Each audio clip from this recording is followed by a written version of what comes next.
এই যে মেয়েটা, এই যে মেয়েগুলো এখানে, এটা ব্যাচেলারের বাসা। এই খোল, তুই এখানে কেন? এই যে এখানে এখানে এই মেয়ের সাথে এখানে শুয়েছিল। এই তো গতকালকেই আলভি এবং তিথিকে নিয়ে কত কথা বললো ছোট পর্দার জনপ্রিয় অভিনেত্রী মানসী প্রকৃতি।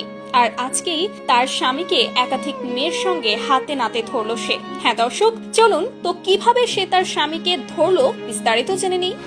আদিবাসী মিজান রাত্রবেলা বলছে যে আমি বাসা থেকে বেরোচ্ছি, আমার মিটিং আছে। মানসী প্রকৃতি প্রথমবার বিয়ে করেছিলেন অভিনেতা শিশির আহমেদকে। পরবর্তীতে যখন জানতে পারে ওই লোকের আগেই একটা বউ ছিল, তখন তাকে ছেড়ে ভালোবেসে ঘর বেঁধেছিলেন আদিবাসী মিজানের সঙ্গে। তবে সেই সংসারেও কিছুদিন যেতে না যেতেই দেখলো তার এই স্বামী জুয়াখোর, মদখোর। এই নিয়ে প্রায়ই সংসারে ঝামেলা হলেও তা পরবর্তীতে মিটমাটও করে নিয়েছিল।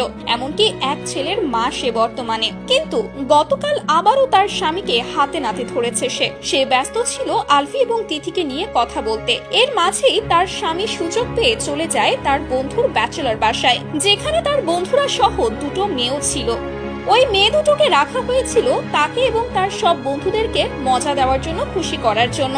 আর মানসী প্রকৃতির স্বামীও সেখানে গিয়েছিল মজা নিতে। আর সেখানে গিয়েই তার স্বামীকে সে হাতে নাতে ধরে। এখন সে তার ছেলেটাকে নিয়ে কি করবে কিছুই বুঝতে পারছে না।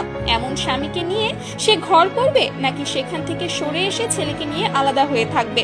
গতকালও সে তার স্বামীকে নিয়ে কত গর্ব করে কতগুলো কথা বলল, আর আজকেই এই অবস্থা। যাই হোক ভিউয়ার্স, বিষয়টি নিয়ে কোনো মন্তব্য থাকলে অবশ্যই কমেন্টে জানাতে ভুলবেন না। ধন্যবাদ।